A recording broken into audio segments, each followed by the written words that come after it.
kiamat jika Barat gunakan perang Ukraina untuk hancurkan Rusia.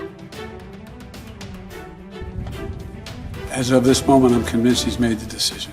We have reason to believe that. Carrying a nuclear weapon more than 10,000 miles, nearly twice the distance from Moscow to Miami.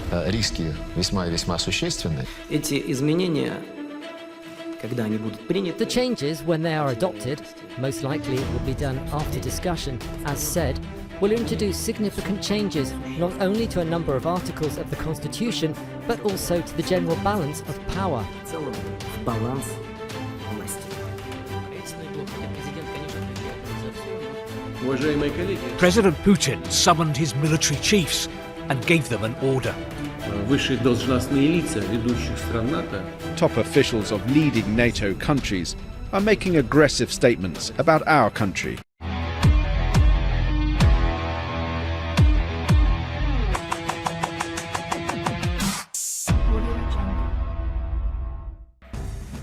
Moskow memperingati Barat untuk tidak menggunakan perang Ukraina guna menghancurkan Rusia yang bersenjata nuklir. Jika terjadi berarti permainan catur dengan kematian yang berakhir dengan kiamat bagi umat manusia. Peringatan itu disampaikan Wakil Ketua Dewan Keamanan Rusia Dmitry Medvedev. Medvedev yang juga mantan Presiden Rusia menuduh negara-negara Anglo-Saxon ingin menggunakan perang di Ukraina untuk melumpuhkan Moskow. Amerika Serikat dan sekutu mereka ingin menghancurkan kami menjadi berkeping-keping dibandingkan dengan pecahnya Uni Soviet pada tahun 1991. Menandakan konsekuensi apokaliptik dan disintegrasi kekuatan nuklir yang kuat, tulis Medvedev di Telegram. Dia mengatakan senjata nuklir adalah cara paling efektif untuk menjaga keamanan Rusia. Medvedev menjabat sebagai Presiden Rusia pada tahun 2008 hingga 2012, sedangkan Presiden Rusia saat ini, Vladimir Putin, merupakan mentornya. Barat melihat sosok Medvedev lebih liberal daripada Putin. Tetapi dalam beberapa bulan terakhir, Medvedev terdengar jauh lebih keras daripada kebanyakan pejabat Kremlin yang hawkish dalam upaya nyata untuk menjilat sang presiden. Posting Telegram Medvedev muncul setelah dia menghadiri upacara perpisahan mantan Presiden Soviet Mikhail Gorbachev. Dia menuduh AS dan sekutunya mencoba untuk merekayasa pecahnya Rusia. Beberapa orang di Barat ingin mengambil keuntungan dari konflik militer di Ukraina untuk mendorong negara kami ke babak baru disintegrasi, melakukan segalanya untuk melumpuhkan lembaga-lembaga negara Rusia dan menghilangkan kontrol yang efisien dari negara, seperti yang terjadi pada tahun 1991, paparnya. Para pemimpin Anglo-Saxon pergi tidur dengan pikiran rahasia tentang pecahnya negara kami, berpikir tentang bagaimana menghancurkan kami menjadi potongan-potongan, memotong kami menjadi potongan-potongan kecil, lanjut dia. Upaya seperti itu sangat berbahaya dan tidak boleh diremehkan. Pemimpin itu mengabaikan aksioma sederhana, disintegrasi kuat dari kekuatan nuklir selalu merupakan permainan catur dengan kematian, di mana itu diketahui secara tepat ketika skakmat datang. Kiamat bagi umat manusia. Ibuh dia seperti dikutip Newsweek Senin 5 September 2022. Medvedev menyimpulkan dengan mengatakan bahwa persenjataan nuklir Rusia adalah jaminan terbaik untuk melindungi apa yang disebut sebagai Rusia Raya. Moskow telah menetapkan doktrin nuklirnya, yakni menggunakan senjata pemusnah massal itu hanya terjadi jika eksistensi Rusia terancam. Rusia pasti gunakan senjata nuklir jika situasi seperti ini. Rusia memastikan akan menggunakan senjata nuklirnya jika situasinya darurat. Namun Moskow mengatakan tidak tertarik untuk konfrontasi langsung dengan NATO dan Amerika Serikat. Penegasan doktrin nuklir itu disampaikan Kementerian Luar Negeri Rusia pada hari Kamis. Menteri Pertahanan Rusia Sergei Shoigu pada Selasa lalu mengatakan Moskow tidak perlu menggunakan senjata nuklir selama operasi militernya di Ukraina. Shoigu menggambarkan spekulasi media bahwa Moskow mungkin menggunakan senjata nuklir ataupun senjata kimia dalam operasi militernya di Ukraina sebagai kebohongan mutlak. Berbicara pada briefing hari Kamis, juru bicara Kementerian Luar Negeri Rusia Ivan Nikhaev mengatakan senjata nuklir akan digunakan semata-mata sebagai tindakan respon. Doktrin militer Rusia mengizinkan respon nuklir hanya sebagai respon terhadap ancaman pemusnah massal atau ketika keberadaan negara terancam, katanya. Artinya, penggunaan senjata nuklir hanya dimungkinkan sebagai bagian dari respon terhadap serangan untuk membela diri dan hanya dalam keadaan darurat, ujarnya. Rusia saat ini menjadi negara pemilik hulu ledak nuklir terbanyak di dunia, yakni 5.977 unit. disusul Amerika Serikat dengan 5.428 unit. Negara lainnya pemilik hulu ledak nuklir adalah China, Perancis, Inggris, Pakistan, India, Korea Utara, dan Israel.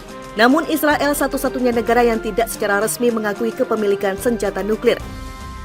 Medvedev yang juga mantan Presiden Rusia menuduh negara-negara Anglo-Saxon ingin menggunakan perang di Ukraina untuk melumpuhkan Moskow. Amerika Serikat dan sekutu mereka ingin menghancurkan kami menjadi berkeping-keping. Dibandingkan dengan pecahnya Uni Soviet pada tahun 1991, menandakan konsekuensi apokaliptik dan disintegrasi kekuatan nuklir yang kuat, tulis Medvedev di Telegram. Dia mengatakan senjata nuklir adalah cara paling efektif untuk menjaga keamanan Rusia. Medvedev menjabat sebagai Presiden Rusia pada tahun 2008 hingga 2012, sedangkan Presiden Rusia saat ini, Vladimir Putin, merupakan mentornya. Barat melihat sosok Medvedev lebih liberal daripada Putin. Tetapi dalam beberapa bulan terakhir, Medvedev terdengar jauh lebih keras daripada kebanyakan pejabat Kremlin yang hawkish dalam upaya nyata untuk menjilat sang presiden. Posting Telegram Medvedev muncul setelah dia menghadiri upacara perpisahan mantan Presiden Soviet Mikhail Gorbachev.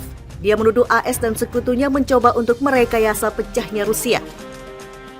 Beberapa orang di Barat ingin mengambil keuntungan dari konflik militer di Ukraina untuk mendorong negara kami ke babak baru disintegrasi, melakukan segalanya untuk melumpuhkan lembaga-lembaga negara Rusia dan menghilangkan kontrol yang efisien dari negara, seperti yang terjadi pada tahun 1991, paparnya. Para pemimpin Anglo-Saxon pergi tidur dengan pikiran rahasia tentang pecahnya negara kami, berpikir tentang bagaimana menghancurkan kami menjadi potongan-potongan, memotong kami menjadi potongan-potongan kecil, lanjut dia. Upaya seperti itu sangat berbahaya dan tidak boleh diremehkan. Pemimpin itu mengabaikan aksioma sederhana, disintegrasi kuat dari kekuatan nuklir selalu merupakan permainan catur dengan kematian, di mana itu diketahui secara tepat ketika skakmat datang, kiamat bagi umat manusia. Ibuh dia seperti dikutip Newsweek Senin 5 September 2022. Medvedev menyimpulkan dengan mengatakan bahwa persenjataan nuklir Rusia adalah jaminan terbaik untuk melindungi apa yang disebut sebagai Rusia Raya. Moskow telah menetapkan doktrin nuklirnya, yakni menggunakan senjata pemusnah massal itu hanya terjadi jika eksistensi Rusia terancam. Rusia pasti gunakan senjata nuklir jika situasi seperti ini. Rusia memastikan akan menggunakan senjata nuklirnya jika situasinya darurat. Namun Moskow mengatakan tidak tertarik untuk konfrontasi langsung dengan NATO dan Amerika Serikat. Penegasan doktrin nuklir itu disampaikan Kementerian Luar Negeri Rusia pada hari Kamis. Menteri Pertahanan Rusia Sergei Shoigu pada Selasa lalu mengatakan Moskow tidak perlu menggunakan senjata nuklir selama operasi militernya di Ukraina. Shoigu menggambarkan spekulasi media bahwa Moskow mungkin menggunakan senjata nuklir ataupun senjata kimia dalam operasi militernya di Ukraina sebagai kebohongan mutlak.